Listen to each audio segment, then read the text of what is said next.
Welcome into the Paul Farrington Show. Paul, joined alongside Jack Weinberger, Robert Ziggy Ziegler at the University of Virginia, and Zach Bloomquist, the best executive producer in the game, who made us restart because I counted in the show instead of him, and he got mad. Got the whole crew back tonight. Look at this. Got the whole crew here. Got the whole crew. What was it yesterday? Just you or you and Ziggy? Just me. Just me. Wow. Guess how long I talked by myself between the Packer reaction and the full week reaction? 75 minutes. Yeah, basically 75 minutes. Basically. Yeah, I watched the show. Actually. Yeah, I did too. I just forgot that I watched it. Yeah. About 70 minutes of just me talking to myself and whoever was listening. So it went pretty well. We had a good reaction show yesterday that you could check out. We have another Week 12 recap episode today with the full crew here. If you're enjoying the videos from the show, remember to like, comment, and subscribe to the channel. The Week 12 Survivor Pick'em pool, not Survivor, but the Pick'em pool that we're in, has a 7-way tie heading into Monday Night Football tonight. And Jack, you see right here who's at the top of the leaderboard right now for the Week 12 contest, in which the winner receives a shirt for the most picks. Wow. Yeah, I am competing with 6 other listeners of the show. So we'll see if you could take me down tonight. You have to pick the Monday Night Football game correct. And I'm assuming that a couple of us will have the same team, and then it goes to a tiebreaker. So we'll see who wins the shirt. You're lucky I forget every week. Oh, otherwise I'd be. I'm like 60-30. Yeah, you'd be. But amazing. when I place my picks, I just forget to place winning my picks. Percentage for Jack. I just forget. He just procrastinates and then misses it. That's what happens. You'd be decked out in PFS. I'm storming the field at Auburn instead. All right, and you could become a member, of course, to compete in these competitions by going to our channel homepage and selecting join. And if you can't catch us on YouTube, you can always listen on audio. There's also TikTok, Instagram, Twitter. We would love people would follow us there because we post a lot of clips. We post updates about the show. We frequently post on those channels and need more subscribers, frankly. So we'd love to see you. All right, let's get into the Week 12 reaction. So there's quite a bit we're going to hit today, guys. And look at Ziggy starting to get mad here. Hey, Zach, did I do something to piss you off, Zach? No, you're just. Because I've not been on the screen. I've been on the screen once the whole show. He's not even using the ups of our name on. No, but like you haven't said anything. Why am I going to put you? Yeah, but no, it's usually people. I'm the entertainment here. People want to watch me. I signed that big deal this offseason. There you go. Yeah, there we go. Get talking, Paul. We got football to talk about. It's a different background too, Ziggy. Where are you right now? I'm in California. Oh, that's home sweet home. Childhood bedroom. I did not live in this bedroom when I was under the age of 18. He just moved like 90 times. Oh yeah, you're right. There's his adult bedroom then. How many places in California have you lived, Ziggy? Like 13? No, only 1, 2, 3, 4, 5. Only 5? In California, right? In California. Sheesh. Man. You're a journeyman. You're the Ryan Fitzpatrick of regular people. Of podcasting. Yeah, you're the Ryan Fitzpatrick of NARPs. Of what? NARPs. Non-athletic regular people. Oh. Oh, yeah. I've been a NARP for the last 8 years. You've always been a NARP. I've always been a NARP. Well, I guess like 8th grade you play basketball. I don't think anybody wants to hear this. Yeah. Okay. So today we're going to do contenders, pretenders. We got a bunch of teams there that we're going to talk about. The AFC 7 seed. All over the place right now. We're going to predict who we think is there. And I have a really funny prediction that I did not realize was going to happen. But, today I got on the ESPN predictor and shocked myself. That's coming up later. We'll start off, though, guys. Saquon Barkley and the Philadelphia Eagles continue to win football games. They continue to look really impressive. And yesterday, the Eagles, the Sunday Night Football, go to L.A. My good friend Caroline Pineda was there working with NBC. And Philly beats the Rams 37-20. It was a pretty entertaining game, actually, back and forth. The Rams just couldn't get it to a one-score game. Saquon, though, goes for 255 yards on the ground, the most in the game since 2009. Was that Rashard Mendenhall? Didn't he go for 242? Chargers, yeah. Didn't he go for 242? I was at that game. I should have confirmed that, being that we are an NFL podcast, but I was pretty certain that was Rashard Mendenhall's game in 2000. Sunday Night Football against the Chargers. Yeah, that was 2009, right? I was there. Yeah, that was unbelievable. Assuming that's it. 302 total yards for Saquon. He's the 12th player in NFL history to have a game with over 300 scrimmage yards combined. 2 touchdowns, both of them going for over 70 yards. I mean, he's just been so good this year and so consistent. And he's hopped in to the top 3 now in the MVP rankings. at plus 650 behind only Lamar Jackson and Josh Allen. So I guess before we talk a little bit about the Eagles, guys, Saquon in the MVP race, are you buying it right now? No, a running back should never win the MVP award. No, even Adrian Peterson 2012? No, never. He was worth it. Maybe he's the exception. Okay. But, I mean, take nothing away from Saquon Barkley. He's incredible. And I've said he's the lone back that kind of defies my running backs don't matter type of theory. But, I mean, I give most of the credit to this massive Eagles O-line up front. And people are going to get pissed off. I saw those guys opening gaping holes for that dude last night. You can have holes as big as you want. You can't always run 70 yards through them. The Red Sea's were parting. That's a good point from Ziggy. I know it is, but the Red Seas were parting. Like, he had space, he had gaps. I mean, I could run through those holes for 10 yards. I mean, those guys are huge. They're paving the way. I think it's mostly the O-line. A running back should never win the MVP if he has a good O-line. Ever. So that's not my reasoning for why I'm out on the Saquon Barkley MVP award. I say this: if you want to win an MVP, here is something you should be. You should be the most valuable player on your team.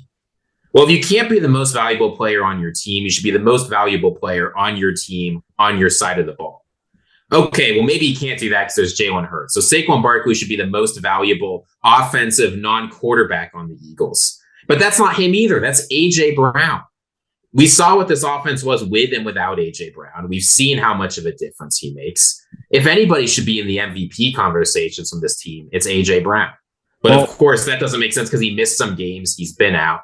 But Saquon Barkley is not the most valuable non-quarterback on his offense. If he wants to win the title most valuable Eagles running back, I'm happy to give him that. He deserves it. If he wants to win the title best running back in the NFL, I think he deserves that. Though Jahmyr Gibbs, I think, is much closer than people realize, particularly when you look at the advanced stats. Jahmyr Gibbs is doing about as well as Saquon is on far fewer carries. So, no, I'm not convinced that Saquon deserves the MVP, even if you think a running back should get it or a non-quarterback should get it. He's only marginally better than Jahmyr Gibbs. And I don't think he's more valuable to this team than A.J. Brown. Wait, what about last season when with A.J. Brown, with Devontae Smith, this Eagles offense looked absolutely terrible towards the end of the season? They were all there. I mean, last year, the offense was not the problem of this Eagles team last year. The offense got a little bit worse from the first half. The defense got much worse. I mean, the Eagles offense was much. Let's talk about this year. Okay, when you take A.J. Brown off this team, Saquon Barkley's not able to do anything. You put A.J. Brown in, Saquon Barkley starts busting off 70-yard lines. What games did A.J. Brown miss again this season? Do we need to fact check Ziggy on this? They were weeks 3 through 5. Were those the games he missed? Saquon. Let's see if Ziggy. Yeah, but also you notice though how you mentioned the two best backs now are Saquon and Gibbs have to be the two best offensive lines in the NFL too. Oh yeah, no. I completely agree that O-lines are more important than a running back. Yeah, like the receivers get open by themselves. Quarterbacks do everything by themselves. Running backs just run behind a big O-line. Oh man, I'm serious. So Jack, you said that if you said Adrian Peterson deserved the MVP award when he won it. Right now, Saquon's on pace for 2,151 rushing yards. I think you could have maybe made the argument. Well, he was the entire offense that year for the Vikings. Yeah, I just think, and their O-line sucked, right? Like he was just a machine. Oh, the O-line was solid. It was solid. It wasn't like, I don't think it was the best in the league, but they were okay. He was the offense. I mean, we had Christian Ponder throwing for 60 yards. When a running back is playing well enough to be talked about in the MVP, it's all the O-line. Like last year, I guess like last year, McCaffrey in the MVP conversation, we all thought he deserved to be mentioned, right? But probably not win the award. Is that kind of how you're viewing it, Ziggy? Like, yeah, okay, it's fine to mention. Running back shouldn't be mentioned in a running. Saquon Barkley deserves a lot of credit for how he's doing. He is a difference maker on the Eagles offense. I don't want to deny that. He's a very important piece. I just don't think that Saquon Barkley is the number one reason that the Eagles offense has been successful this year. And if you doubt that that's how the rest of the NFL sees it, A.J. Brown, in order to get him, you need to trade a first-round pick and give him a contract for over $30 million a year. Saquon Barkley, you can pick him up in free agency for what, $14 million a year, $15 million a year? Anyone in the league would do that right now. Everybody in the NFL already thinks A.J. Brown is substantially more valuable. Saquon Barkley had a great game against the Saints without A.J. Brown, but otherwise he really struggled. I don't think he's the most important part of this offense. The rest of the NFL seems to think wide receivers are more valuable too. This seems right. So Saquon deserves a lot of credit, but he's not the main driver of this Eagles offense success. So I don't want to give him MVP. Okay, I mean, fair. I actually agree with you guys. I wouldn't give him the MVP. I'm just playing a little devil's advocate. I think he should be mentioned, though. I think I'd have the same numbers he has behind that O-line. And I'd be a lot cheaper. The difference between the mediocre running backs and the great running backs in the NFL, like you say, the ability to get 3 or 4 yards, a lot of that comes down to the NFL. To get a 70-yard touchdown in the NFL, you have to be an incredible player. To do it consistently, to do it twice in a game, you have to be incredibly good. The offensive line can't help you when you're 20 yards downfield. That's all on you. Well, those kinds of explosive plays are where Saquon's driving the value. Going back to Saquon's rookie season, I was saying he's the most explosive running back I've seen since Peterson. And if he goes, look, he's on track for 2,151 rushing yards. If he smashes the record and he leads the league in scrimmage yards, then I think we can revisit this at the end of the year. And maybe there actually is a case. Because if we're talking about smashing NFL records, that's a different story here. We're only 12 weeks. We still got a third of the season to go here. But Saquon leads the league in rushing right now. It's the most he's ever had in a career for himself or in a season for himself. And he already would have been second in last year's rushing totals for everyone who played full seasons. So it's a special season for Philly, special season for Saquon. And it's actually got me thinking, with Philly moving to 9-2 now on the season, we talk about the Lions offense being unstoppable. But look at Philly. Like, how do you defend them, too? They got a beast O-line, as Jack's alluded to a few times. Jalen Hurts is playing well. A.J. Brown, Devontae Smith on the outside with Goddard. It's better weapons than Detroit has on the outside. And you got the best running back in football right now. Like, is it possible that this Eagles team might just be better than Detroit, actually? No. I don't even think it's close either. Not close? No. Detroit, to me, is just a much better Philly. Detroit's bigger. Where? Detroit's bigger. They have 2 Saquon Barkleys, not just one. Amon-Ra is much better than any Eagles receiver. I don't know if I agree with any of this right now. And I believe in Detroit, they wiped the floor with Philly. I don't know. I think that Philly is a very efficient offense, but if you go player by player, I think Philly can stack up with them nicely on offense. They have a less turnover-prone quarterback. I trust Jared Goff. Yeah, but they also have a quarterback that can't guaranteed convert any 4th and 2 or better. He also doesn't turn the ball over, unlike Jalen Hurts. I think in a playoff game on the road, Hurts is turning that ball over. How many interceptions does Jalen Hurts have right now? I thought he's been far better this season. Well, we've seen he's got 5 interceptions. Yeah, he's been and also look at fine this year. Look at him last season. Jared Goff has 9 interceptions for the record. Why are we talking last season? Well, Goff did have 5 in one game, but why are... Sure, no. I'm just saying, like, we've seen... Last season, the second half of last season, Jalen Hurts wasn't as bad as people thought, but that was the aberration. It was awful. Goff's been great this year. Yeah, he's been very good through 11 games. We've seen what potential disaster Jalen Hurts could be. We've seen what potential... we've seen... Yeah, Jared Goff has had bad years, too. Remember when he first arrived at Detroit? Not the Lions. In the beginning, it was bad. They were 1-8. He's been good his last, 4 years? He's been good his past year, good the past 2 years of Lions football. Hurts was awful last year. And he's been very good. And Hurts was elite the year before. They've had about the same stretch of bad play in the past 3 years. Quarterback I trust more. The best receiver out of the whole group. 2 Saquon Barkleys, not just one. Dave Montgomery's not a Saquon Barkley. He's very good. I'm going to say 2. I'm going to say better defense as well. I mean, statistically, Eagles number 1 in total, number 1 defense in yards per game, Lions 13. Eagles number 3 in passing defense, Lions 25. Eagles are 7 in rushing defense. Lions are number 5, so they're better there. Then in points, the Eagles are 6 and Detroit's 2 points per game allowed. I think Detroit's better. So who's Philly beating up? The Rams. They beat the crap out of the Rams. They beat the crap out of the Bengals. They beat the Commanders. 4 and 7. Rams are what? And who are the Lions beating up? The Titans, the Jaguars, the Cowboys. Yeah, it's just the way the Lions haven't. The Lions are beating up on bad teams. The way that the Lions look doing it looks better than Philly to me. I think it's very close. I think these two teams are very, very close. The Lions would blow Philly away in Detroit. It would not be close. I'm with Paul on this one. I think the Lions are a better team than the Eagles. I don't think anybody's doubting that. But I don't think the difference is nearly as big as people think. And let's not forget the Eagles are 9-2. Like you said, they have a real shot at getting that 1 seed. The Lions, both teams have a fair number of tough games left, but the Lions have a much harder schedule. The Eagles still get to play the Panthers. They still get to play the Giants, the Cooper Rush Cowboys. The Lions have a whole bunch of NFC North games left to play. If the Eagles can steal that 1 seed and the Lions have to go into Philly in order to make it to the Super Bowl, that could be a tough one. That's a different story, but the Lions are getting the 1 seed. Yeah, I mean... And they'll be in the backfield all day. Hurts will fumble, pull his nonsense he did last year. They'll bottle up Barkley. It's going to be a blowout. I think the Lions are very, very good. I don't want to discredit Detroit. The Lions are here. Philly's there. Everyone else is at the bottom. So here's the remaining schedules for the teams. The Lions have to play the Bills, the Vikings, the Packers, the Bears twice, and the 49ers. The Eagles have to play the Steelers, Ravens, Commanders, Giants, Panthers, Cowboys. It's very clear which of those schedules is easier. The Lions will beat them all. Eagles lose to Pittsburgh. Detroit has the 1.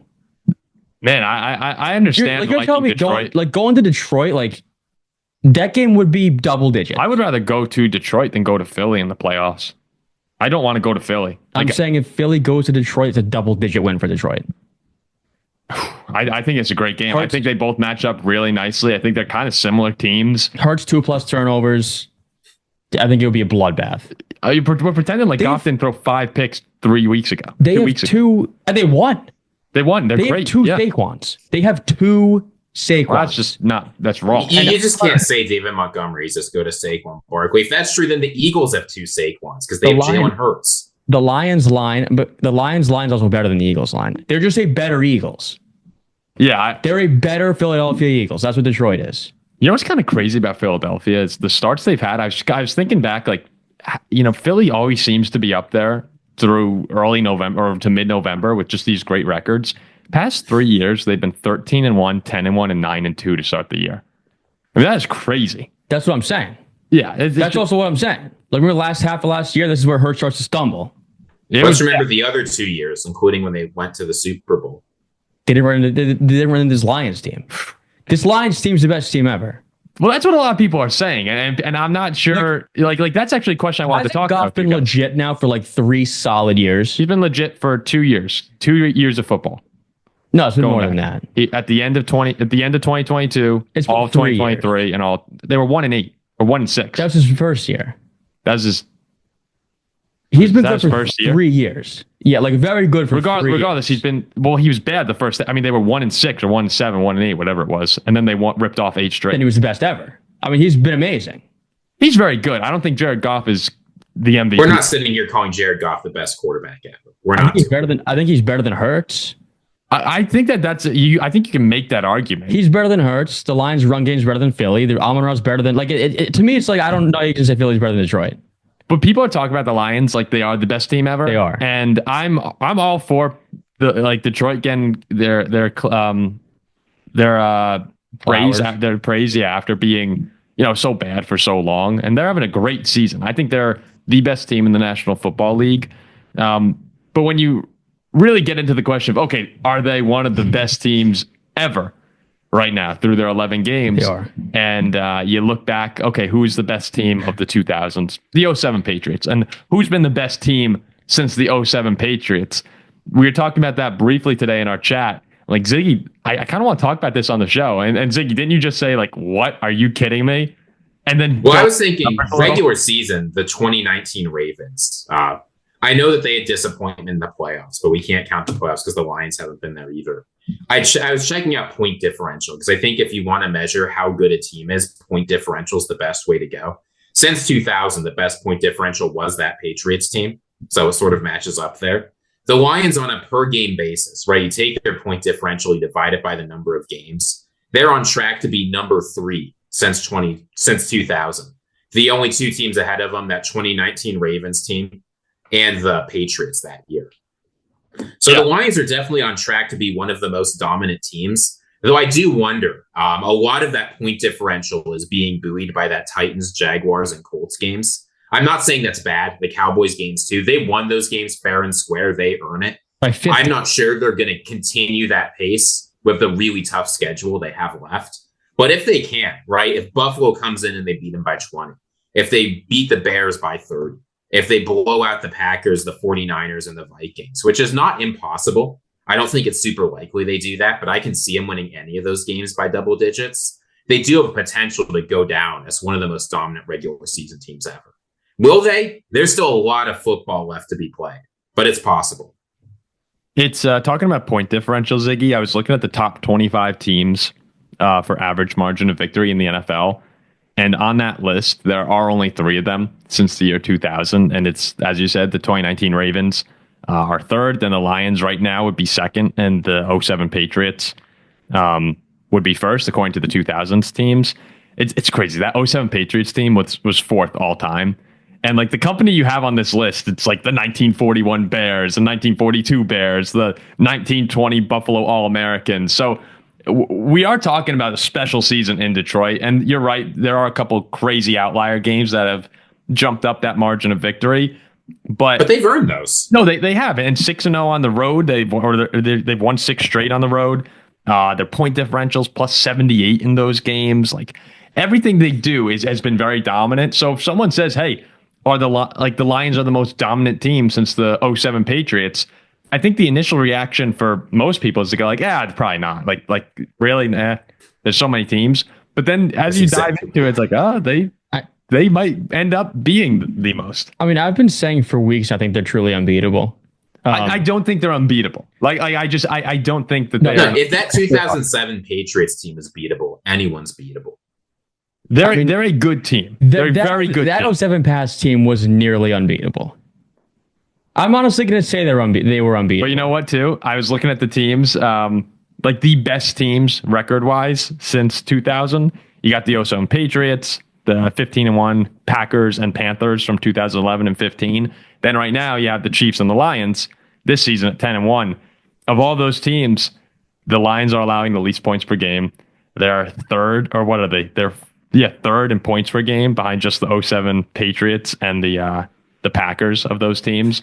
Like I'm thinking, who else is there? The 2013 Broncos set all the records. Is Detroit better than them? Yeah, so maybe. I mean, we saw what happened to them in the Super Bowl. Like they're up there. They are definitely up there. So we're saying this team is up there for the best team we've seen in 17 years. Statistically speaking, they are up there. Yes. And then we're also bringing up this delusion that Philly can beat them. Okay. I think a lot of the numbers have been a little bit skewed from the gigantic wins, which Ziggy said are earned. Like, look at the Vikings close game, Texans close game. They lost to the Bucks. Like, they are not. The 1998 Vikings were blowing everyone out of the water. The 07 Patriots were blowing everyone out. Like, I think the Lions are very good. You know what the difference is, though? That 07 Pats team had Tom Brady with Brady and Gronk. Moss. And yeah, like that's. It was Brady and Moss. You can't. Oh, it wasn't Gronk. It was Moss, right? It was Moss. So yeah, you can't really. That's like tough. Yeah, I'm all for people being high on Detroit. But and the numbers say they're one of the most dominant teams. But in terms of the best teams, like we still have a third of the season to go. And Philly, like we said last year, is 9-1, and it fell off pretty quick. Like things, and they'll do it again. I would be surprised if the Lions. No, this Lions team is not like that. That Eagles team, you were pounding the table for how many weeks as they kept winning, saying things aren't what they seem. This Lions team, they're earning their victories big time. Yeah, through 11 games, they've been one of the best teams in the history of football, according to all the numbers. So you can make the argument. How about the 11-0 Steelers? Are they up there? No, unfortunately. What'd they end? I think 11-5. Were they 11? Cautionary tale, huh? But okay, let's move on here. I briefly hit the Cardinals Seahawks yesterday, guys, in the reaction show, and there were a few Seahawks fans who hit up the comment section and were upset with me for not talking about the defense. I was mostly talking about how Arizona missed an opportunity. It was divine comedy. It's this one Seahawks fan we've had who's been complaining about our coverage of the Seahawks for 2 years. Yeah, you know what? Look, I don't. I'm not even dunking on the guy. The Seahawks have earned respect. And we've dunked on them at every turn. Well, I don't like the Seahawks. It stems back to the Blair Walsh kick. I'll be very upfront about that. But I will acknowledge, they're first in the NFC West. They've had some impressive games right now. the defense was awesome yesterday. And they've been so bad against the running game this entire season. Yesterday, a Cardinals team comes in that was fifth in the league, averaging 149 yards a game. They held them to 49 yards. Big pick six by Kobe Bryant in the third quarter. Like, they dominated a Cardinals team that scored 28 or more points in 3 straight games. It was dominant. And Leonard Williams was fantastic. Like, there's a lot of reasons to start believing in this Seattle defense.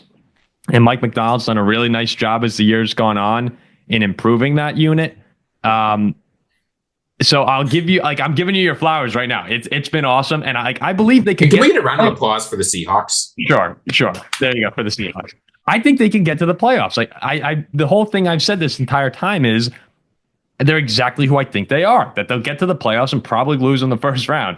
But just getting there and having the chance is a huge win, especially when you're in a division that no one expected you to win coming into the season. Yeah, I mean, San Fran looks abysmal and hurt and kind of dead to rights. Get their one game back. That's the problem. I know. But this is my Monday morning headline.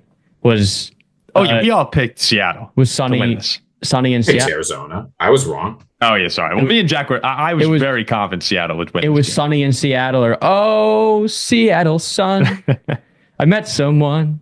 But it had that feel where, Arizona's blowing teams away at home in the dome. And now this is a tough place to play. The Seahawks, their fans were starved for a big win at home. They were 0-4 at home before this.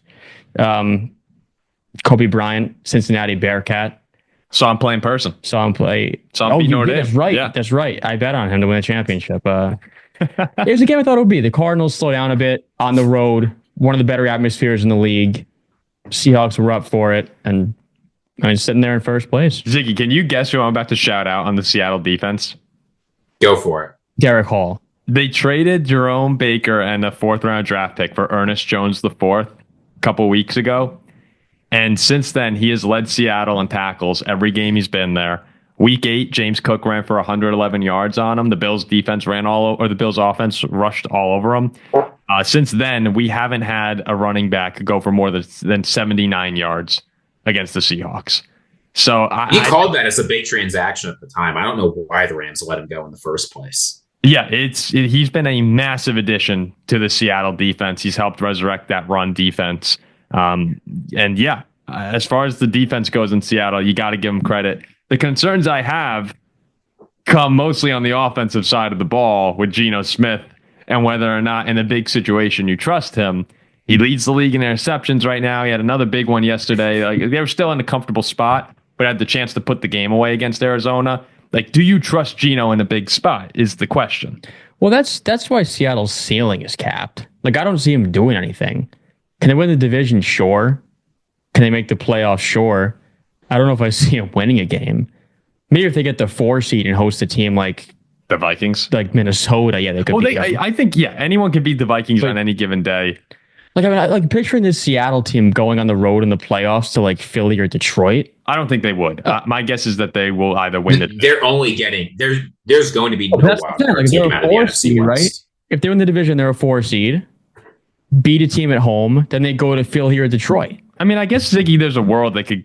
Right now, the Commanders are 7-5 in the 7th seed. Seattle's 6-5. So there's a world where they can get in as the 7th, but they're not. No, but I think what I think is either if they don't play well enough to win the division, right? They drop games to like the 49ers or the Rams or the Cardinals. They're not going to have a good enough record to go. Yeah, if they play well enough to win the division, that's going to be their ticket in. And I love this about the NFC West because it's really the only division remaining where any team could win. Honestly, besides the AFC North, it's the only division that's not locked up at this point. You've got the AFC South, the Texans are minus 1,000. You've got the AFC West, the Chiefs are minus 1,400. Whoa. We're sitting out here like the Vikings aren't one game behind the Lions right now. The Vikings are plus 700 to win the division. That's wrapped. The Lions guarantee. No chance. It's bullshit. The Lions are 10-1 right now. Again, great season. But the Vikings and Packers still play them. The Packers beat them up in Detroit last year. No, there's a reason the Lions are minus 600 to win this division. It's wrapped up. Yeah, because people are. Because you just like Caleb Williams. I mean, Yeah, we're better than the Giants. The Giants are plus 200,000 to win their division. We're better than that, but not by a whole lot. Let's also understand, Caleb did not torch the He did. He torched you. People are going crazy. He torched the Vikings. Williams. He torched you. What do you mean? We were up 11. He torched us. He torched you. He torched you. I watched bits and pieces of that game. He was torching you. That one, you know what? I watched the whole damn thing, and he did not torch the defense. That one Mahomes play had. I'm gonna go over the Vikings. He had an amazing drive that resulted in a touchdown. Did you force it to one turnover against him? That's terrible. We had one. Oh, did you have one? I'm trying to remember. Did we have one? I don't know. He did not light up. He had a great drive with a couple fantastic plays. I lost all faith in you when he let you out this weekend. Yeah, jeez, my God. Yeah, we all believe in Green Bay. Just look what blocked the field. I mean, Paul, you were talking about this Lions team. They've shown they're one of the most dominant regular season teams in NFL history. They're not giving up the division to Minnesota or look what Green Detroit Bay. does next week to Chicago. I think the Lions are awesome. I think the start is one of the best we've seen in NFL history. Again, maybe I don't because all the numbers that are juiced are off of a few games where they beat the crap out of bad teams. I love how we're running our Seahawks segment, and now we're talking about the Lions again. I'm sorry, Seahawks Seahawks fans. You're right. I'm sorry. Okay, maybe there's two teams that can win the NFC North. This Seahawks team. I mean, I don't think they're favorites. I think the Cardinals are slight favorites, or at least they're slightly more favored, and probably should be, because Seattle still has to go to Arizona and win there really to get the division, because the Cardinals have a much easier remaining schedule.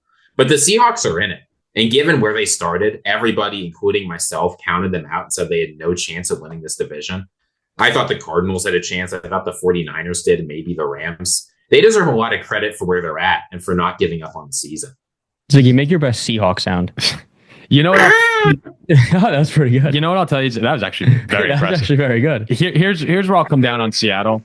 I feel pretty good that they need to fix some things on offense. The offensive line needs to be better. You have to get Kenneth Walker going. He hasn't ran for over 100 yards since week 1. That has to change. That could help. That'll help Geno a lot, who's got sacked 5 times on Sunday. The offensive line plays better. With the way the defense has been, I can see the Seattle team winning the NFC West right now. And I couldn't see that just a couple weeks ago. If they're able to host a playoff game in Seattle by winning the division, I think they could wind up being like last year's Tampa Bay Buccaneers, where, they get in. I don't want to travel to Seattle. No, I don't want to go there. I'm a Vikings fan. I would not feel good going into Seattle and playing that game. Oh, they'd kill you there. You go to the divisional round, who you're probably going to wind up facing the Eagles in that game. Or no, you're probably going to wind up getting Detroit. And you know what? That game in Detroit earlier this year was a couple plays away from being a Seattle win. I mean, they just couldn't stop each other. That was really what came down to, is Detroit was able to double up on them, and Seattle could never close the gap. But there's a world where I could see them beating Detroit. Like, Seattle's a good football team, and I wasn't fair to them earlier in the year, but they've come around nicely. I still think they'll probably lose in the wild card round, but I could see them winning a home playoff game for sure. You ever been to the Space Needle? No, I've not. Seattle's a super cool city. You been there, Ziggy? Seattle's a terrible city. It's Really? one of the worst places to live in the entire country. I liked it. I liked it a lot when I was there. I mean, the Space Needle was cool, but Seattle, people who live in Seattle, feel free to come in the comments. Feel free to back me up. Driving into Seattle is the second worst driving experience in my entire life. Pittsburgh. I did it a bunch of times going to work. The only thing worse is driving into Pittsburgh. Well, That's it. That's the only thing that's worse. I was in Seattle for 3 full days. Didn't rain once, which is, I heard, is Was it crazy. sunny? It was sunny for 3 straight days. Yeah, I heard it was like impossible. that's a statistical anomaly. I almost don't believe you. And I thought it was a nice city. Let's go on now to contender or pretender. We got a few teams here. Ziggy insisted one that I don't think should be on the list, but I threw him in there. Can you see this team going to the Super Bowl? That is what we are basing contender or pretender on. This whole list is probably pretender for me. Well, we'll see. Can you see them? Yeah, can you see them getting on a run to the Super Bowl? We'll start with. Go ahead. I feel like we have to lower the standards a little bit. Conference championship game. Okay. Getting to the Super Bowl is so hard. Okay. Can you Only see 2 them playing teams do it. in the conference championship? Reaching the conference ship. Okay. Yep. Okay. The first team, the Houston Texans. Absolute pretender. I think that team stinks. Like, we gave them all their. We were throwing the parade from last year, and they went 9-8. Like, oh, this team's 9-8. Well, it was amazing last season. And we had a lot of Texans fans too. Were very nice. We did. Texas fans are nice. They support our show. And you're out here bashing them after a year they were predicted to have the number 1 overall pick in the draft and go to the playoffs. Yeah, I'm out because you lose the game to the Tennessee Titans at this point in the year, it's over. Tennessee played really well.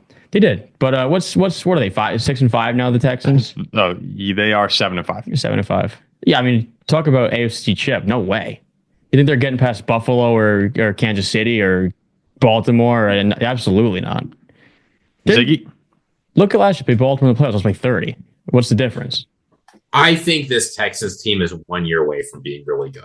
I thought the hype was a little bit too much early on. I think they deserve to win the division. They're very good. But even for NFL quarterbacks that have gone on to be great, it takes a couple of years generally to find that next year where you can play championship level football consistently. It's so hard to do week in, week out. And the Texans, it seems like they get better every year. They've done an excellent job drafting and adding players, and I think that will continue. One more year, they're going to be a contender. This year, pretender. Yeah, I always love how last year the Texans and the Packers was like, all right, next year.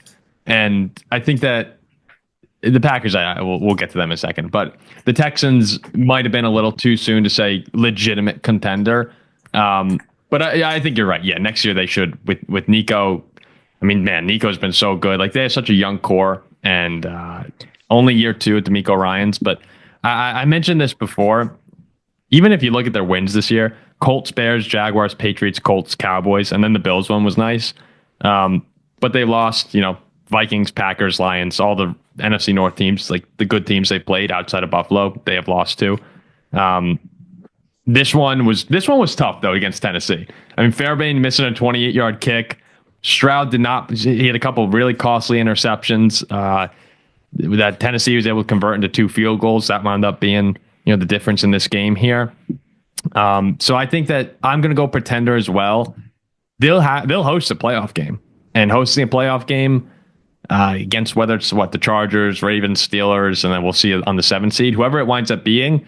Like they could go to the divisional round, and once you're there, you never know. But I'd be very surprised to see them pull off a win against, let's say, like a Justin Herbert, and then also going into whether it's Buffalo or Kansas City. I can't see them winning that game. This is it's the Diggs effect. He messed up the mojo. I bet you they'd be like 9-2 without him. Let's go Vikings. The Minnesota Vikings, contender or pretender? I mean, I was a full blown contender until about 48 hours ago. Why? Because they won? They beat the Bears? No, this is me with the Bengals and that Giants game, isn't it? No, literally, it's the same thing. Yeah, it's the same thing. When I saw Williams had like 300 yards and 2 touchdowns. Did you watch the game? Did you watch any of the game? I watched bits and pieces. Did you know how? Do you know how the game? I saw his Mahomes like miracle play, and that's when I was out on you guys. Which one are you talking about? The first quarter? You guys beat the Jags by 5, and then what did you do after that? We beat the crap out of the Titans. Yeah, like barely. What do you mean barely? We destroyed them. Then looked crappy against the Bears. And the only reason the Titans game was close is they had a 98-yard touchdown. I don't think you're close to Detroit or the Eagles. The Jaguars had 60 yards of offense in the second half. And you beat them 12-7. It was a bad game for Darnold. Bad game for Darnold. 12-7 with the Lions beat by 50. We beat the Texans by 50. The Lions beat the Texans by 1. You were good in week 2. We don't play. We played this game. You were good in week 2. I'm with Jack. Insofar as I can't see Sam Darnold taking this team the NFC Conference Championship game. I'm not sold on Sam Darnold. And we've seen these past few weeks, Sam Darnold can play good football. Is he going to be able to go probably on the road repeatedly in the playoffs and get it done? No, I don't think so. A contender is a team who blows out Jacksonville and doesn't let Caleb torch you. That's a contender. Watch what Detroit does to Chicago in a couple days. Real quick. I'm just going to address this for 30 seconds. You know what it was? I was out on that Jets game. That's when I was out. Remember I said when the Jets had a chance to tie the game at the end? Yeah. That's when I was out on you guys. Yeah. It's been a downward spiral since then. You get there 9-2. You get they are 9-2. And so here's the first thing I'm going to say for 20 seconds. We were up 11 with 2 minutes left on the Bears. It was a very bad 2 minutes. And then not only that, we lost the coin toss in overtime. You went to overtime with the Bears. We lost the coin toss in overtime, 3 and out, and went down the field and scored a game winner. I think that's resilient because you cannot account for shock. God, you won. Yeah, it's a great win, but the Bears have not been playing terrible football the past couple weeks. The Packer game, they played well. Chicago's not a bad team. No, I was out on you after the Jets. Okay, all right. So we're all over the place. You barely beat the Jets, barely beat the Jags, barely beat the Bears. Like, I think the Vikings are 100% still a contender. Yeah. I think that if you list out the top 4 teams in the NFC to go to the Super Bowl, the Vikings are in that top 4. You're barely beating crappy teams. There's 2 teams that are playing in the NFC Conference Championship. It's the Lions and the Eagles. Yeah, you could say the Lions and the Eagles are the favorites, absolutely. No, but there are other contenders to get to that. Like the Vikings. No, there aren't 2 other teams in the NFC going to the Conference Championship game, except for one team that'll be mentioned near the end. I think it's the Lions and the Eagles here. We're just writing off the rest of the year because the Lions and Eagles are off to hot starts. The Vikings. We're not. There's a different team. There's a different team that I think can go. But it's not the Vikings. I'm not picking Sam Darnold. The Vikings defense had hiccups against the Lions and the Rams. Other than that, they've been outstanding all season long. They got Blake Cashman back, who's been one of the best linebackers. I don't know statistically where he is, but the impact he's had has been unbelievable. And Darnold, yeah, he has come back down to earth, but he has been resilient all year. And when they need big drives, he's been great. Hawkinson's back. He's got his feet under him. No, you're skating. Jordan Addison at 160 yards. I don't care. You know what's better than a quarterback that's resilient? I want a quarterback who's not resilient. I want a quarterback like Jared Goff, who's not resilient because he's just never bad. I want a quarterback like Patrick Mahomes. He's not resilient because he's just never bad. Sam Darnold can keep his chin up even when he's playing like hot dog water. Yeah, okay, man. Darnold, you know why he was resilient on Sunday? It wasn't because Darnold was bad. It's because the defense gave up 11 points in a minute and a half, and we allowed an onside kick. Darnold was fine. He was not the problem on Sunday. Yeah, defense. He was resilient. The offense was resilient. Wasn't the defense the reason that we're going to the conference championship game and they can't beat the Bears up 11 with 2 minutes left? All right, do we really get into it? If we really get into it, yeah. Kickoff was returned 60 yards to the 40-yard line. We let the Bears go 40 yards in a minute and score a touchdown. Sounds like a pretender to me. Sounds like a pretender to me. Then the first onside kick was recovered. It was one of those miracle Viking games, miraculous anti-Viking games that we still won. Yeah, there's no reason. I watched the game on Sunday. Why am I arguing with these? I watched on the plane home. All right, the next team. The Vikings are 100% a contender in the NFC. The Steelers. Contender. If you pick contender for the Steelers, Jack, you've lost all credibility. No, I haven't. Remember the reel that we had come out where Jack was talking about the... yeah, people came at me. How many times have we gotten that comment that Jack has lost all his credibility because he's a fan of the Steelers? But people don't get AFC North football. They don't understand it. Please explain it. Like... I've seen this a million times. We beat Baltimore. I knew we were going to lose that game. You saw my bet slip. I had the Browns money line. We're totally fine. That's sacrilegious, by the way. You cannot bet against your team. That's just wrong. It's an emotional hedge. I'm like, you know what? You don't emotionally hedge. You're either all in or you are all out. I'm like, this is a weird spot here for the Steelers. Everyone's on them. Just beat Baltimore short week. Like, they're probably going to lose. You cannot bet against your team. It is either full joy. When Mike Tomlin calls you this weekend, Jack, what are you going to say to him? I'll let you know a little secret.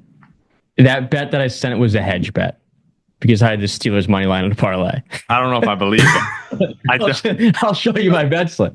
I'll show you. But I'm like, you know what? Once the game started, I'm like, we could lose this game. You said that the entire time. Yeah. I think that you were right, and I applauded you for that. The betting against, I will never support. You need to accept complete depression if they lose. Okay, lose your bet, you lose the game. It was a hedge bet. But this was Cleveland's Super Bowl. Like, we're totally fine. We're totally fine. We just beat the AFC's best in Baltimore. I think we're totally fine. Contender. Ziggy. Well, I'm going to apply the same principle I applied to the Vikings. They got a nice defense. That's true. Their offense is they're a worse version of the Vikings. No right? way. At least we have like Justin Jefferson and Jordan Addison. And I think Sam Darnold's probably better than Russell Wilson. No. Like, the Vikings are the better version of the Steelers. I think so. I can't be in. The Vikings have the better defense. We've seen that all year. They've got a better offense. And I don't think the Vikings can get it done. Russell Wilson, at some point, he has not been efficient. He's going to come back down to earth. He's not going to continue to get lucky. You cannot win games in the playoffs if you can't score a touchdown. I'm sorry. I know it's the Pittsburgh Steelers. They're not going to be able to get away with that. Pretender. So when we go into Philly and beat them, what's the excuse? If you beat Philly and Russell Wilson plays lights out, I will start to update my opinion. But I haven't seen any evidence that Russell Wilson's the guy. Will you sell me your bed sheets if we beat Philly? I don't bet on football. Well, I think he said, would you sell me? No, would you sell me your bed sheets if we beat Philly? Oh, that's what you said. Yeah. I'm not going to respond to that. We have a lot of people watching this who would pay money for those bed sheets. Wilson's, so through his first 3 starts, 31.7 points per game, 383 yards per game with the Steelers. Then the past 2 weeks, they had 7 straight quarters with no offensive touchdowns before the fourth quarter against Cleveland. But I will give Jack this. I agree with him that AFC North games are just different, and people who are overreacting to them don't understand that this is how it goes. Yeah, they don't get it. Like, this is how it always is every single year. You got records are out the window in the AFC North. I've been out on this. Yeah, I've been out on this Steelers team a while. If you're overreacting to this game, I apologized to our listeners on the reaction show yesterday about the Steelers Browns game because I said I know better. Like, I know the AFC North games are different, and I was acting like the Steelers were going to go in there and blow out the Browns. Like, I know better than that. I think the Steelers are a pretender so far as I just can't see them going on into Buffalo or into Kansas City and winning that game. Like, I think they're a good team. I don't think the Steelers are bad. You know, contender and pretender doesn't necessarily mean that you're a bad team. I just can't see them getting to the AFC Championship. If they're hosting a playoff game, like, they need to win the division. They will lose, and they'll probably lose in the first round if they go on the road. But if they win the division, and they're going to have to earn it because they have a tough schedule, I can see them get into the divisional round, and that defense, you know, with that defense, you have a shot. But if I had to pick a side, I'd go pretender. I would probably lose to Buffalo in the playoffs like 27-3. No, I don't think you would. Remember a couple of years ago that you were going to Buffalo, and I think it was with Mason Rudolph, right? And everyone thought you're going to get blown out, and you lost like 20-10, or I can't remember what the score was. They blew us out. I thought they No, that was a blowout. That was the score wasn't a blowout, but it was one of those games where it was a blowout. No, I think it was like 42-20. Can you Google Steelers? Why am I remembering? I thought you played a close game. I think we did for like a maybe through the first half. I think we first hung 3 in quarters. We hung in. It was third. Yeah, it was 21-7 going into halftime, and it finished 31-17. Josh Allen put up 21 points in the first quarter. What was there another game that I'm thinking of? No, that was the 2024 playoff game. What else was there? Was there what's the recent Steeler playoff history? Am I? We went to the Chiefs, got murdered. Am I just? Oh, the time the Bills won 38-3 in Pittsburgh a couple years ago. Is that what you're thinking of? That one. That's not what I'm thinking of. That was in Buffalo. That was not in Pittsburgh. Well, the Buffalo game though was closer than people expected, right? No, the Bills covered, I think. Can you Google that game, Ziggy? Can we Google that game? It was like 12.5. The Bills Steelers playoff game. Yeah, well, we're doing this on air here. I think we were down 21-0 in the first quarter. You were down. The spread was -10, and the Bills covered. I'm looking here. The scoring summary. I don't see it being much different. You were down 24-17 in the fourth quarter of that game. Oh, really? You scored the touchdown. Oh, and then the Bills scored. And then the Bills scored. That was a yes. All right, I stand by. That was a good football. Like, you were supposed to get blown out. You lost by double digits, but you were in that game. So like, if we got to stop and got the ball back, we could have tied it up. Yeah, I remember they didn't cover a double-digit spread in the playoffs. No, but who are we pretending? People thought they were going to lose that game the same way they've been losing before by 30 points. Okay, and this, like, I can see you going in this year to Buffalo or even Kansas City. Kansas City, I could actually see less, but. You go in there and you're a tough team. Like, you are going to play a tough football game. Yeah. You don't walk over the Steelers, but I'm going pretender. Glad we straightened that out. That was Russell Wilson said, maybe to Ziggy, against all odds, I like our chances. He put that out on Instagram today. You hear that, Ziggy? Okay. Two more teams here. The more corny things Russell Wilson says, the more confident I am this team is fraudulent.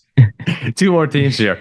The Green Bay Packers. I mean, we just put out a whole reel the other day. I said they're good pretender. Well, now you have new information that you can react to. But yeah, I mean, I know the Niners had a bunch of injuries, but seeing this game 38-10 and seeing Green Bay go 5 for 5 in the red zone, which has been a huge issue, the fact that got cleaned up was huge.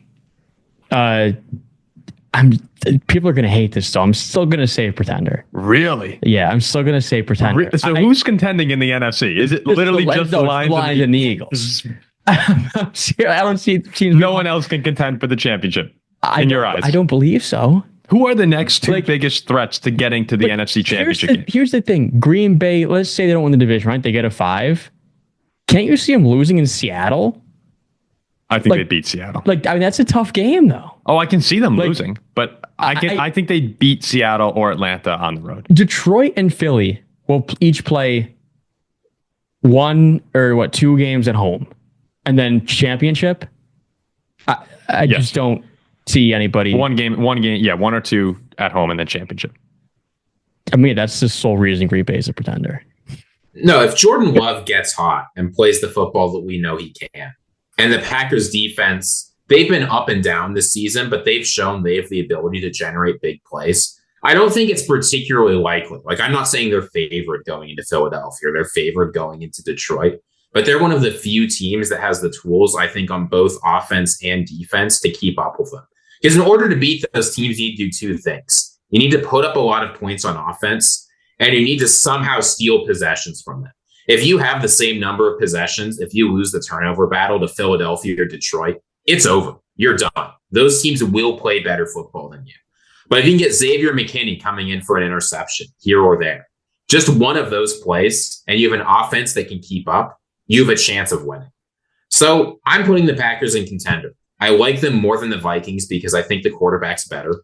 At least I think I'm more confident the quarterback will play better. You take that? And I think the defense is going to be good enough.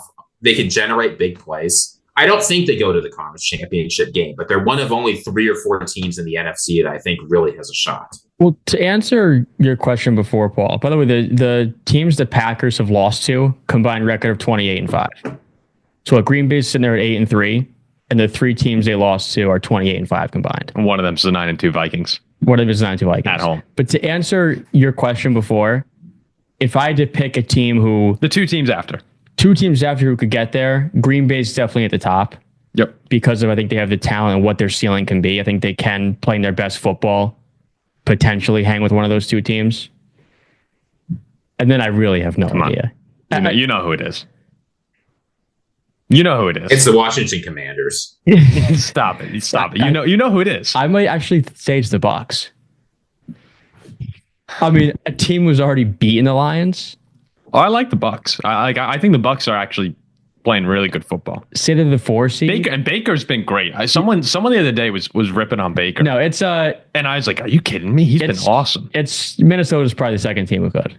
I'd go Detroit, Philly, Green Bay, Minnesota. I think very clearly right now in the NFC, it goes Lions and Philly are on their tier. Then the next biggest contenders, I would have Green Bay at 3 and Minnesota 4. And Minnesota 4 probably. Now I think the Vikings are actually going to beat Green Bay and Green Bay. I think it's very close between the 2 of them. If you asked right now, the Eagles, Seahawks, and Falcons, who would currently be hosting a playoff game, out of the Vikings, Packers, Commanders, Cardinals, Bucks, Rams, the next 6 teams that could be in for the wild card, who do you least want to face in the first round? They would all say the Packers. Then they would all say the Packers, and it's because of the offensive abilities. It's because of what Jordan Love can be, the ceiling. Now, we're being generous here to Green Bay, saying that Love will get there, and he hasn't this season. The signs are looking that it could happen, and it probably I expect it to happen. But we're being generous. Right now, the Vikings have beat them in Green Bay, and the Vikings are playing good football still. So I would rank it those 2 at the top, Lions, Eagles. Then I go Green Bay and Minnesota, very close, 3-4. And after that, I don't think you have any more contenders that I'm not willing to put anyone else in that tier right now. I mean, Green Bay too. If they have red zone mistakes cleaned up, they can. I mean, they could be not 10-2. If you give them a functional red zone offense and a good kicker, they're 11-1. They've only lost to the Lions. And cleaning up their red zone problems this week goes a long way. And you see what they can do. They can hang 40 points on you when they do that. They're 7-3 and they haven't played very good football this year. So they're definitely the team who can contend the most with Philly or Detroit. Yeah, I still think they'll wind up getting into that.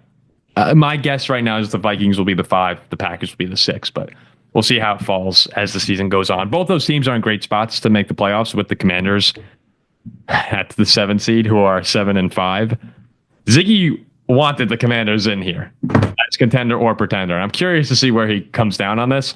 I think they are very clearly a pretender right now. Still a tough team to beat, but Washington has fallen back down to earth from the miracle start they had to the season, the exciting start. They've lost 3 in a row, I believe, at this point. They've lost the Steelers, the Eagles, and the Cowboys. A really bad loss to Dallas, too, because I thought they had a shot at the division still, given their schedule at the end of the year. All in my opinion, they had to do is beat Philly, and they had a pretty nice shot at winning the NFC East, but that seems to be fading. So I'm going to go pretender, but still, all in all, a successful season so far. Yeah, I'd say total pretender. I mean, look at this team's only win recently was a 50-yard Hail Mary against the Bears. And they beat the Giants. Right. But a team who loses close to Pittsburgh, loses close to Philly, fine. Philly wasn't that close, but it was a one-possession game. But generously. Then you come home after those back-to-back tight losses as a 10-point favorite against the backup quarterback and lose. It's hard for me to trust Jaden Daniels to go super far being a rookie quarterback in his first year. Can they get the 7 seed? Yeah. Then that puts them in a game with Philly off the bat. I'd say pretender. This game was a disaster. There's no other way to put it. I'm not trying to sugarcoat that. But here's what I've seen. I've seen a lot of people saying, the Cliff Kingsbury offense, it always falls off the second half of the season. They're not going to go anywhere with this team.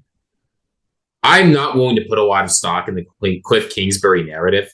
And I think it's been a bad couple of games for Jaden Daniels, but I'm not willing to discount what we saw in the first 8 games of the season either, where he played like one of the most efficient quarterbacks in the NFL. Actually, he played as the most efficient quarterback in the NFL. This isn't a good time, I think, if you want to be a sort of frisky outsider in a conference. I think this is a good time to be in the NFC. The Lions and the Eagles are tough teams to beat. There's no way about it. But at least the Eagles, you've got the divisional opponent sort of angle going. This entire segment, this entire show, you've been talking about the Eagles and Lions being the only contenders. But here's the difference. Here's the difference. Oh, this is that one team you were talking about. If the Commanders go to Philadelphia, that's a divisional game. In a divisional game, anything can happen. People are completely counting this team out because of a bad game, a bad couple of games, and I understand why. I'm not willing to set aside the Commanders. They showed me enough at the start of the season. I think they're still a contender. I mean, to reach the conference chip, they got to go on the road to Philly and Detroit back-to-back. Okay, fine. Wait, no, that can't be true. You don't have to beat the 2 and the 1 seed to get to the conference championship. Yeah, they only win one of those. No, reseed. No, it's both. It'll reseed. Yeah, they got to be both of them back-to-back weeks. I didn't realize the NFL reseeded. Have they always done that? Am I just delusional? They have always done that? I mean, there's a better chance. Oh, my bad. Wait. What the Packers were the one team, right? That the Packers were the one team that you said earlier. You said there's one. I think the Commanders are 4. Okay. Okay. I don't see why the Commanders are above the Vikings, but okay. Commanders are going to finish with a better record than the Vikings. That's reason 1. No. Look at the remaining strength. Look at the remaining schedule. The Commanders, they still the fluke loss to the Cowboys is getting avenged. They get to play the Saints. They get to play the Titans. They get to play the Falcons. And then Philadelphia will probably be resting everyone when they play. So whatever. I love that. That whole segment from Ziggy was great. He started. No, Sunday was an unmitigated disaster. I don't trust Cliff, but I do think they're a contender. I didn't say I don't trust Cliff. I said I don't buy the narratives that his offenses always fall off, so you can't count on it. Okay. I was putting trust in Cliff Kingsbury. Well, I think they're good. I think they're a good team. But sometimes you just don't know basic facts. Sometimes you just get it wrong. And hey, you know what? If they wind up getting the 6th seed, you're back in. You're back in. They've got a very easy remaining schedule. If they, you know the Vikings have left on their schedule? I do. But the listener might. It's tough. Detroit, Green Bay, Seattle, Atlanta, Arizona, Chicago. I know which schedule I'm taking. If the Commanders get the 6th, what's the first round? Like Seattle or Atlanta, probably? Yeah. So you win want to that. get that 5 or 6. Yeah. You do not want to go. And then you go and beat Philadelphia, divisional opponent. The rules are different. And then bada bing, bada boom. You're in the conference championship. So it's that easy, folks. Getting ass blasted by Detroit. we have one segment left. Real quickly before we get to that, I do want to say, I think I would rather go to Detroit than to Kansas City in the playoffs.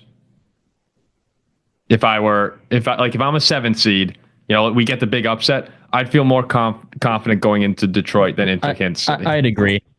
And this is when we're looking at contenders and pretenders. I think that the top of the NFC right now, the Lions and the Eagles, people would argue is better than the top of the AFC, like the top 2 teams right now. But when it gets to playoff time, I don't want to go to Kansas City. Did you hear what Nick Saban said on College Game Day about Auburn? No. He said Auburn at night is haunted. Arrowhead in the playoffs is haunted. Well, haunted for him. Like it's... and Texas A&M. Yeah. Not Georgia. But yeah. They haven't played Georgia at night. Saban's thinking about the kick 6 and actually, no. We could go back to. You know why it is haunted for Georgia? You're right. Yeah. Yeah. Oh, nice visor, by the way. So, thank you. I got my dog's visor. I think he looks like Kirby Smart. I said before the show. But I think Arrowhead is a haunted place in the playoffs. Like it's nearly impossible to go in there and win. Okay, so the last segment here, the AFC seeding right now, the Ravens and the Chargers are going to play tonight. We'll see what happens there. But yeah, the Chiefs, the Bills, the Steelers are the 3, the Texans are the 4. Then the Chargers and Ravens are the 5, 6, and that 7 spot. This is obvious who's getting the 7 seed. And that 7 spot is very much up for grabs. And the handful of teams, there's a handful, but right now the Broncos are 7 and 5. They have the spot. The Dolphins are 5 and 6. Colts are 5 and 7, and the Bengals are 4 and 7, all competing for that last spot. If you had to put your money on it right now, who is getting that last seed in the AFC? I don't like this. I hate to be out on my Broncos. Like I thought 15 seconds ago you said this was obvious. Yeah, I was gonna say it's the Dolphins. I mean, Miami has looked so good these last couple of weeks since Sue has gotten back. And the rest of their schedule, they get the Jets twice. Someone else horrible. I forget who. They have New England again, Zach? No, they've had them twice. Someone else they should be a 10-point favorite against. Then they host San Francisco. That's a home game. They play the Texans, who I think are another better than. That's on the road, though. I know. But the Dolphins, were there 5 games left? Yep. Right? 5 games left. If the Dolphins go 4-1, that's 10 wins. 10 and 7. I don't know. 6 games left. 6 games left. They're not going 4-1, going to Green Bay, playing the Jets twice, at Houston, hosting the 49ers, and at Cleveland. Oh, yeah, they're not going 5-1. They're going to kill Cleveland. But if they're, I think there's 4 wins in there. If they can go 4-2, get to 10 wins, I don't know if Denver reaches 10 wins. If they go 4-2, they'll end the year 9 and 8. Oh, 4 ends 9 and 8. Yeah. They need to go 5-1 to get to 10 wins. They got to go 5-1 then. No, we'll beat Green Bay. That's Thursday. Jack, how are you feeling about Green this? Bay game's on the road? Yeah. Yeah, it's Thursday night, Thanksgiving. It's this Thursday. They're going to lose that game. Yeah, they will lose that game.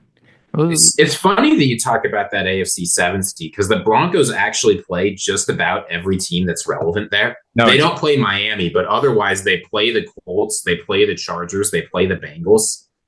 It's like the Broncos are really the only team here that controls their own destiny because if they're winning those games, right, against the Colts, against the Bengals, I don't see the Dolphins going 5-1. I kind of don't even see them going 4-2. Yeah, that's I messed up. I thought if the Dolphins win 4 games, they get the 10 wins. Yeah. The easy answer here and the obviously correct answer is the Denver Broncos. It's not even close. You saw what this Broncos team did to the Falcons. You saw that they've been able to play close with the Chiefs. They've won every single game they were supposed to win this season. And the only games they've lost, losing in Seattle week 1's tough. The Steelers are tough. The Chargers are a good team. And going to Baltimore's tough. But they've won every single game they're supposed to win, even with a rookie quarterback who's looked better and better every week. Their defense has continued to play well. I don't see how you say the only reason I think you could justify it not being the Broncos is maybe they climb. Otherwise, the Broncos are getting that 7 seed all day. I mean, Bo Nix has been great, right? Is he the favorite for offensive rookie of the year right now? I think it's very close between him and Jaden Daniels. I think Daniels is slightly favored. Daniels right now. I mean, Nix has a legitimate case. I shouldn't have jumped off this team's wagon. Well, you know what it is? I think it might come down to. So this is funny, guys. I did the ESPN playoff predictor today. I was like, all right, let me take a look at who's going to get in the playoffs. One of us did some research. Well, this was I did research too, but I was like, let me see what goes on here based on my predictions. You were, and I was stunned at what I saw. So it wasn't the Broncos or the Dolphins. I had to. I mean, this is clickbait, right? I ran a playoff predictor and I was shocked by what I saw. That's a clickbait title for the video. Make that the video title right now. I was Indianapolis. floored. I was floored. It was the Chiefs 1, Buffalo 2. I had Baltimore 3, Houston 4. The Chargers at 5, the Steelers at 6, and the Steeler-Bengal game wound up being a play-in game between the two of you, and the Colts as the 7th seed. And I wasn't like going through this trying to like make it fun, but I just looked at it at the end, and I had a 4-way tie between the Colts, the Bengals, the Broncos, and the Dolphins. Look, Jack, do you know what the Colts' schedule is besides going to Denver? No. They go to New England, they host the Titans, they play at the Giants, and they host the Jaguars. I mean, that might be the easiest remaining 5 games in NFL history. That is 5 games they'll be favored in. And not only that, they're not favored going to Denver. I had Denver beating them, and they still got in because of how the tie-breaking implications worked out. If they beat the Broncos, the Colts are going to the playoffs. Like it's happening, and I don't think the Colts are very good. No, neither do I. And yeah, there's the world where they just flop against one of these Titans or Jaguars teams. But if you're just looking based on do you expect them to win this game? The Colts are probably going to the playoffs if they beat the Broncos. They'll be favored in 4 games, but I don't think the Colts win those 4 games. They'll probably slip up. But yeah, I think so. I think one of those, probably. like in New England, they could lose that game. But I did this predictor, and I was like, how the hell do I have the Colts in the playoffs? But them going to Buffalo. The 7th seed just gets railed by Josh Allen anyway. Here's what I'll say. One thing on the Colts. Unless it's Miami. The best chance would be Miami to beat the Bills. Yeah. The Broncos. No. The best chances are the Bengals. Oh, yeah. True. No, I prefer Miami to the Bengals. This Bengals team can't handle Bills own Miami. The Dolphins lost by 3 points in Buffalo with Skylar Thompson. I don't want to hear last year in the playoffs, right? But they always win. And they lost by 3 this year in Buffalo. They always win. Burrow goes in there and beats them. Tua goes in and comes close. The Dolphins hang with them, though. Burrow beats them. The Bengals are out. I would love to see what happens if Anthony Richardson can. How great would that story be if Anthony Richardson can turn it around at the end of the year here, get hot against the crappy teams, get the Colts into the playoffs, and then the Colts. Remember last year, really good team that just fell short because they were they were a 4th down play away. I think the Colts. And you have good Josh Allen versus bad Josh Allen in the playoffs. The Colts would be 23.5-point dogs in the first round. I'm all in on the Colts getting to the playoffs right now. Colts forged, baby. I'd love to see it. That'd just be ugly. I want to see the Dolphins. That's the best 7-2 game. No, it's Burrow Allen. The Bengals are out. The Bengals are done. According to my predictions, if the Bengals beat the Steelers the last game of the season in Pittsburgh, they're in. You might just be stupid. Why? What are the Bengals? 4-8? The Bengals are 4-7. Yeah, they're out. No, this is the Colts are 5-7. Ziggy, no, the AFC read is so the Bengals weird. Schedule. Would you please read the Bengals schedule? Yeah, here's what the Bengals have for their next few games.